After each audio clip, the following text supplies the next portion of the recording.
పంట ఏంది ఇంత బలహీనంగా ఉంది? నా పొలంలో పంట మాత్రం నాలాగే బలంగా ఉన్నది. రంగయ్య, ఏమే ఈ మధ్య డ్రమ్ములు ఏదో మందు తయారు చేసి నీ పొలానికి పిచికారి చేసినావు.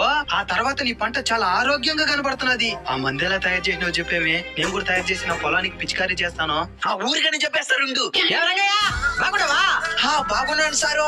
ఈ మధ్య నేను చెప్పిన మందు తయారు చేసి పొలానికి పిచికారి చేసినావా?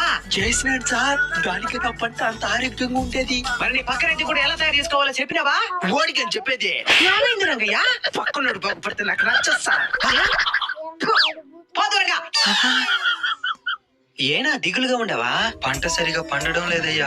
నీకు అమృతం ఉపయోగమైందో తెలుసా? తెలుసయ్యా.